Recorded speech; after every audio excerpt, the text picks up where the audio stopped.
جس مکان کی بنیاد مصیبت پر رکھی گئی ہو اس کا مصیبت سے خالی ہونا محال ہے۔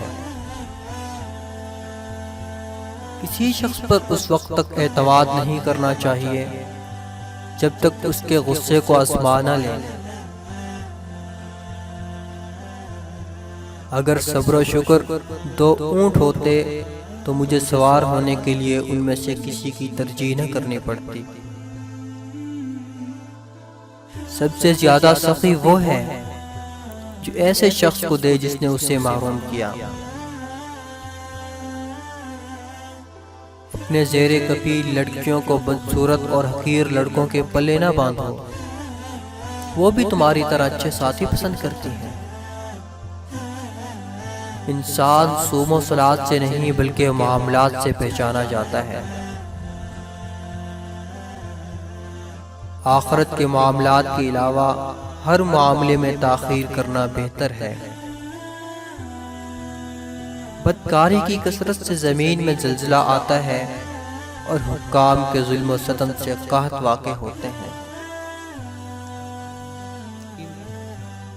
جس عالم کو دیکھو کہ وہ دنیا سے محبت رکھتا ہے تو دین کے معاملے میں اس پر اعتبار نہ کرو۔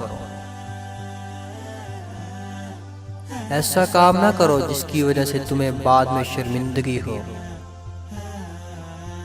جو خود کو مقام تہمت سے الگ نہیں رکھتا وہ بدگمانی کرنے والوں پر ملامت نہ کرے۔ مقدمات کا فیصلہ جلد کرنا چاہیے، ایسا نہ ہو کہ دیر کے سبب انصاف کی افادیت ہی ختم ہو کر رہ جائے۔ جو چیز اپنا راستہ چھوڑ دے وہ آگے نہیں بڑھ سکتی۔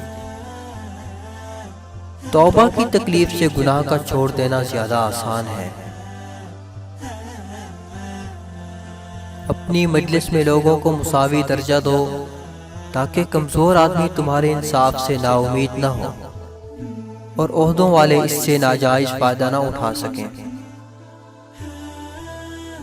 لوگوں کے معاملات وہی سنوار سکتے ہیں جو اپنے ارادے کے پکے ہوں اور کسی سے دھوکہ نہ کھائیں۔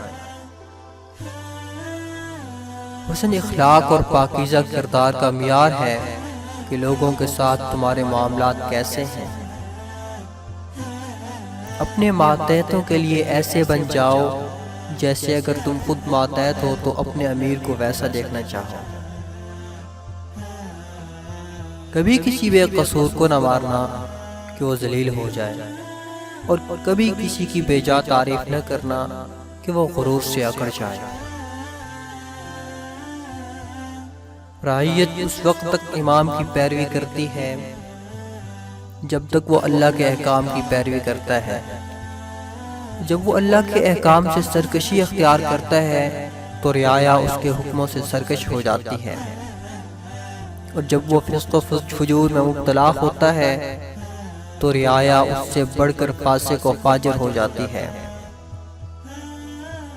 مومن نہ کسی کو دھوکہ دیتا ہے اور نہ کسی سے دھوکہ کھاتا ہے۔ شریف کی پہچان یہ ہے کہ جب اس کا مقابلہ کسی کمزور سے پڑے تو اپنے آپ کو پیچھے ہٹا لیتا ہے۔